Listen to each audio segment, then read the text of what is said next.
नमस्कार दोस्तों, DN education अड्डा में आपका स्वागत है। आइए एक फिजिक्स से बहुत ही महत्वपूर्ण टॉपिक जिसका नाम है न्यूटन के गति का नियम। जिसका क्या नाम है? न्यूटन के गति का नियम। फिजिक्स के पिता न्यूटन महोदय ने अपने गति का नियम 3 प्रकार के दिए। देखिए, गति का नियम 3 प्रकार के दिए। तो सबसे पहले उन्होंने प्रिंसिपिया नामक पुस्तक में प्रिंसिपिया नामक पुस्तक में 1687 ईस्वी में प्रिंसिपिया नामक पुस्तक में 1687 ईस्वी में अपने गति के नियम के तीनों के बारे में चर्चा किए थे। तो प्रश्न आता है, आखिर न्यूटन ने किस पुस्तक में अपने गति के नियम के बारे में चर्चा किए हैं? तो प्रिंसिपिया। उसका नाम क्या है? प्रिंसिपिया नामक पुस्तक में। कब किए थे? तो यहाँ प्रश्न आता है, तो 1687 ईस्वी में किए थे। आइए पहले जानते हैं गति क्या है। देखिए, जब कोई वस्तु दूसरी वस्तु की अपेक्षा, गति का परिभाषा देख रहे हैं, जब कोई वस्तु दूसरी वस्तु की अपेक्षा समय के साथ स्थान परिवर्तन करे उसे गति कहते हैं। जब कोई वस्तु, मान लीजिए यहाँ पर कोई वस्तु है, यहाँ पे ए पर यहाँ पे कोई वस्तु है, यहाँ से चलकर अपनी स्थान परिवर्तन करते हुए बी स्थान पे पहुंच रहा है। तो यहाँ से यहाँ तक जाने में कुछ समय लगा होगा। यहाँ से यहाँ तक जाने में ए से बिंदु बी तक जाने में कुछ ना कुछ समय लगा होगा। तो उसी को क्या बोलेंगे? गति बोलेंगे। जब कोई वस्तु दूसरी वस्तु की अपेक्षा, जब कोई यहाँ की वस्तु जो भी है इसकी अपेक्षा क्या है, ये स्थान, यहाँ से वस्तु स्थान परिवर्तित करके कहाँ चला गया? बी पर चला गया। तो उसी को क्या बोलेंगे? गति बोलेंगे। लेकिन गति का परिभाषा हो गया, लेकिन आइए देखते हैं गति का प्रकार नहीं देखना है। न्यूटन महोदय ने गति के नियम दिए थे 3 प्रकार के, उनके पहला देखते हैं। पहला गति का नियम क्या होता है? देखिए, पहला नियम होता है प्रत्येक वस्तु अपनी विराम की अवस्था या एक सरल रेखा पर एक समान गति की अवस्था तब तक बनाए रखती है जब तक कि उस पर कोई बाहरी असंतुलित बल कार्य न करे। उसे न्यूटन का यानी गति का प्रथम नियम बोलते हैं। देखिएगा, इसमें आता है कि जब कोई वस्तु स्थिर है तो वह स्थिर ही रहना चाहती है। अच्छा है, जब कोई वस्तु गति में है तो गति ही रहना, वो क्या है? गति में ही रहना हमेशा चाहती है जब तक कि उसमें कोई बाहरी असंतुलित बल न लगाया जाए। जैसे में कहा जाए, या बोर्ड दीवार पर टंगा हुआ है, इसको ये स्थिर रहना चाहती है, मतलब इसको धक्का देकर आगे पीछे न किया जाए। अगर कोई गाड़ी सड़क पे चल रहा है तो वो चलना ही, गति में ही रहना चाहती है जब तक कि उसको मतलब कि रुकने के लिए कोई बाधा न, आरोपित बल न उसमें लगाया जाए। तो आइए देखते हैं फिर इससे संबंधित कुछ और महत्वपूर्ण प्रश्न है जो कॉम्पिटिटिव एग्जाम यानी किसी प्रतियोगिता परीक्षा में हमेशा देखने को मिलते हैं। चलिए आइए देखते हैं पहला क्या है। देखिए, पहला है इसे गैलीलियो का जड़त्व का नियम भी कहा जाता है। इसे गैलीलियो का जड़त्व का नियम भी कहा जाता है। जड़त्व का नियम भी कहा जाता है। देखिए, इसे गैलीलियो का जड़त्व का नियम भी कहा जाता है। ठीक, देखिएगा यहाँ पे ये इससे सेम यानी जड़त्व के नियम का परिभाषा जो होता है न्यूटन महोदय का गति का प्रथम नियम, वो होता है जड़त्व का परिभाषा वही होता है। ठीक, देखिए, इससे बल की परिभाषा प्राप्त होती है। चाहे कहा जाए इससे बल की परिभाषा क्या है? बनती है। इससे बल का परिभाषा प्राप्त होती है। ठीक, तो प्राप्त होती है। बल का परिभाषा क्या होता है? बल व भौतिक बाह्य कारक है। बल व भौतिक बाह्य कारक है जो किसी वस्तु पर लगकर, बल व भौतिक बाह्य कारक है जो किसी वस्तु पर लगकर उसकी स्थिति को बदले या बदलने की कोशिश करे, उसे बल कहते हैं। लगभग यही है न्यूटन का गति का प्रथम नियम भी वही का बता रहा था। सेम सेम था, कोई वस्तु स्थिर है तो स्थिर रहना चाहती है, और गति में है तो गति रहना चाहती है। वही बल का परिभाषा होता है जब कोई वस्तु दूसरी वस्तु की अपेक्षा समय के साथ स्थान परिवर्तन न करे, क्या बोलेंगे हम? गति बोलेंगे। लेकिन बल वह भौतिक बाह्य कारक है, बल वह भौतिक बाह्य कारक है जो किसी वस्तु पर लगकर उसको स्थिति के बदले या बदलने की कोशिश करे, उसे क्या बोलते हैं? हम बल कहते हैं। ठीक, अब देखिएगा इसे मतलब बल का क्या होता है, परिभाषा प्राप्त होता है। देखिएगा यही होता है, यह गति का शून्य त्वरण का उदाहरण है। यह गति का शून्य त्वरण का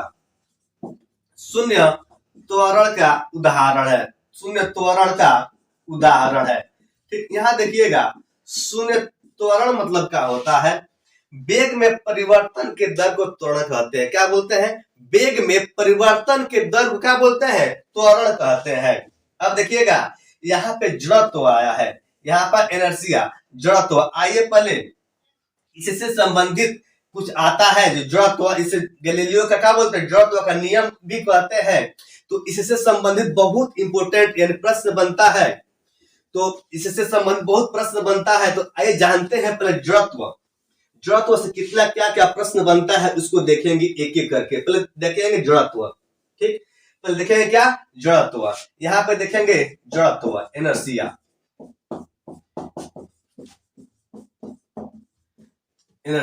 ठीक, देखिएगा यहाँ पे जड़त्व देखेंगे हम। देखिए जड़त्व दो प्रकार का होता है, जड़त्व दो प्रकार का होता है। पहला होता है, देखिएगा जड़त्व दो प्रकार का होता है।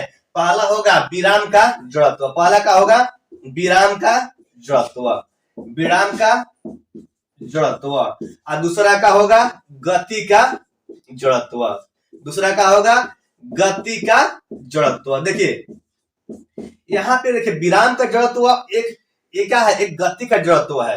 ठीक, अब देखिएगा इसमें वस्तु हमेशा विराम के अवस्था में रहना चाहती है। विराम के जड़त्व में वस्तु हमेशा विराम के ही अवस्था में रहना चाहती है, और गति में वस्तु हमेशा गति की अवस्था में रहना चाहती है। तो आइए जानते हैं पहले विराम से जितने भी महत्वपूर्ण प्रश्न बनते हैं उनको एक एक करके ध्यान से देखेंगे, जो किसी भी प्रतियोगिता परीक्षा में हमेशा मतलब प्रश्न पूछे जाते हैं। पहला देखिएगा, देखिए विराम के जड़त्व में पहला क्वेश्चन देखिए, इसमें वस्तु क्या है? हमेशा दम विराम में रहना चाहती है। जैसे में कहा जाए सिक्का कार्ड का प्रयोग, देखिए यहाँ पे सिक्का कार्ड का प्रयोग। ठीक, इसका मतलब देखिएगा यहाँ पे सिक्का कार्ड का प्रयोग। मान लीजिए यहाँ कोई गिलास है, और गिलास पे एक कूट रख दिया जाए, कागज का टुकड़ा रख दिया जाए कठोर, और उस पे रख कर देखिए सिक्का से उछाला जाए, सिक्का रख कर इस पे उछाला जाए। देखिए कार्ड को मारेंगे तो क्या होगा? वो वस्तु सिक्का जो रखे हैं इस पर विराम की अवस्था में है, लेकिन हम क्या करें? कूट पर हम क्या करें? गति की अवस्था कर रहे हैं। तो देखिएगा कूट पर मारने से क्या होगा? सिक्का जो क्या होगा? गिलास में गिर जाएगा अंदर। इसलिए यहाँ पे कहा गया है कि सिक्का कार्ड का प्रयोग। तो सिक्का को मारिएगा ऊपर रख के कार्ड के ऊपर, तो सिक्का क्या होगा? वो कहाँ जाएगा? गिलास के अंदर गिर जाएगा। इसमें दूसरा देखे जाए, इसमें देखिएगा कैरम बोर्ड के खेल में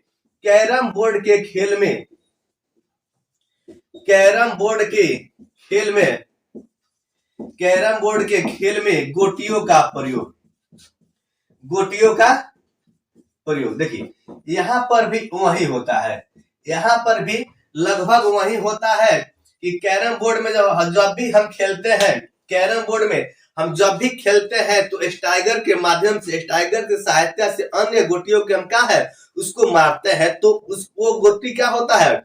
विराम अवस्था में होता है, लेकिन हम क्या गति लाने के लिए मारते हैं। तो वही है कैरम बोर्ड के खेल में गोटियों का प्रयोग। देखेंगे आगे गाड़ी के अचानक चलने से, देखेंगे आगे गाड़ी के अचानक चलने से अचानक अचानक चलने से गाड़ी के अचानक चलने से देखेंगे, गाड़ी के अचानक चलने से जो यात्री उससे बैठे रहेंगे वो पीछे की ओर झुक जाते हैं। क्या? पीछे की ओर झुक जाते हैं। जैसे गाड़ी रुकी हुई है, विराम की अवस्था में है, गाड़ी अचानक जब चलती है तो जब चलती है तो क्या होता है, जो पैसेंजर बैठे रहते, यात्री बैठे रहते, वो पीछे की ओर क्या होते हैं, झुक जाते हैं। अगला देखा जाए अति उच्च वेग से। ठीक, देखिएगा, अति उच्च वेग से प्रहार करने पर, अति उच्च वेग से प्रहार करने पर देखिए शीशा छिद्र हो जाता है। अति उच्च वेग से प्रहार करने पर शीशा में छिद्र बन जाता है, शीशा में छिद्र बन जाता है तथा चकनाचूर नहीं होता है, चकनाचूर नहीं होता है। देखिएगा यहाँ पर अति उच्च वेग से, देखिएगा कोई शीशा रखा हुआ है, कोई शीशा का है रखा हुआ है, तो अति उच्च वेग से उस पर प्रहार करेंगे। जैसे मान लीजिए गोली लगता है, शीशा में बंदूक की गोली लगता है तो क्या होगा, शीशा फूटेगा नहीं, चकनाचूर नहीं होगा, वो क्या होगा, सीधे आर पार कर जाएगा। यहाँ से कोई किसी बंदूक के गोली मारेंगे, दागेंगे अति उच्च वेग से, तो देखिएगा यहाँ शीशा रखा होगा तो शीशा में क्या होगा, छिद्र बन जाएगा। जैसे में देखे होंगे गाड़ी के ड्राइवर के पास कहीं कहीं देखने को मिलता है कि उसके सामने छिद्र बना रहता है, तो यही कांड हुआ रहता है। समझ लेना है कि यही कांड हुआ, उसके साथ अति उच्च वेग से ड्राइवर के साथ कोई ना कोई खतरा हुआ है, तो उससे शीशा में क्या होता है, छिद्र बन जाता है और शीशा नहीं फूटता। अगर कुछ से मान लीजिए टुकड़ा, मिट्टी का टुकड़ा या ईंट का टुकड़ा चाहे पत्थर टुकड़ा से मारते हैं तो शीशा चकनाचूर बन जाता है। लेकिन छोटी सी वस्तु लेकर, जैसे गोली कहा जाए, उस बहुत उच्च वेग से प्रहार करने पर क्या होता है, शीशा में छिद्र बन जाता है, लेकिन चकनाचूर क्या होता है, चकनाचूर नहीं होता है। आगे वही देखा जाए, यहाँ पे दरी कहा जाए, कारपेट कहा जाए, दरी, कारपेट और कालीन, दरी, कारपेट और कालीन कहा जाए। जैसे हम लोग क्या बोलते हैं, चादर बोलते हैं, कंबल बोलते हैं। उसको देखिए, उसमें जो धूल कण रहते हैं वो भी विराम की अवस्था में रहते हैं। उसमें क्या है, धूल कण रहते हैं, वो भी विराम की अवस्था में रहते हैं। हम लोग क्या करते हैं, डंडे के माध्यम से या किसी झाड़ देते हैं, झाड़ने के बाद क्या धूल कण गिरते हैं, तो वो भी क्या होता है, विराम की अवस्था में रहना चाहते हैं। लेकिन हम लोग क्या करते हैं, डंडे की सहायता से या हाथ की सहायता से हम लोग झाड़ते हैं तो क्या होता है, बाहर गिर जाते हैं। तो ये सब क्या है, ये सब जड़त्व का, जितने भी है जड़त्व, विराम के जड़त्व का सब क्या है, उदाहरण है। आइए अब देखते हैं गति के जड़त्व का उदाहरण। आइए हम क्या फिर देखेंगे गति के जड़त्व का उदाहरण। ये सब बहुत इंपोर्टेंट उदाहरण है जो हमेशा प्रश्न एक एक न एक करके मिलते रहते हैं। अगला देखेंगे, क्या देखेंगे, गति का जड़त्व। देखें गति का जड़त्व, ठीक, जड़त्व का गति। देखिए इसमें देखिए वस्तु का है हमेशा गति के, इसमें क्या है, वस्तु हमेशा गति की अवस्था में रहना चाहती है। इसमें क्या है, वस्तु हमेशा गति की ही अवस्था में रहना चाहती है। इसमें देखिएगा यहाँ पे पहला होगा, देखिए इसमें जब भी गाड़ी चल रही है, जब गाड़ी चलती हुई गाड़ी, देखिए चलती हुई गाड़ी अचानक जब ब्रेक लगता है, चलती हुई गाड़ी में अचानक ब्रेक लगता है, जब ब्रेक लगता है तो यात्री आगे की ओर झुक जाते हैं। देखिए चलती हुई गाड़ी में जब अचानक ब्रेक लगता है, चलती हुई गाड़ी में जब अचानक ब्रेक लगता है तो यात्री क्या होता है, आगे की ओर झुक जाते हैं।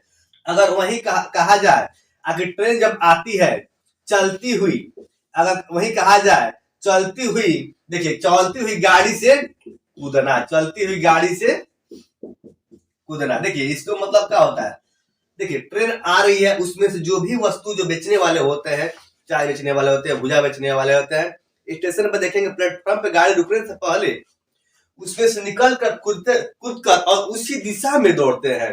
देखिए गाड़ी का है, ट्रेन का है, गति की दिशा में है, और जैसे मतलब गाड़ी रुकने से प्लेटफॉर्म पे पहले वो गाड़ी धीरे धीरे चलती है, तो क्या होता है उसपे उतर कर वो दौड़ते हैं। तो मतलब जो भी कोई वस्तु मतलब कि फेंकते हैं तो उसी दिशा में देखते हैं कि वस्तु थोड़ी दूर जाती है, चाहे हम हो चाहे कोई भी इंसान, गाड़ी से उतरना है, कूदना है, चलती हुई गाड़ी में उसी की दिशा में कुछ दूर चलना चाहिए, दौड़ना चाहिए। आगे देखा जाए, आगे देखा जाए दौड़ते हुई, देखिए दौड़ते हुई,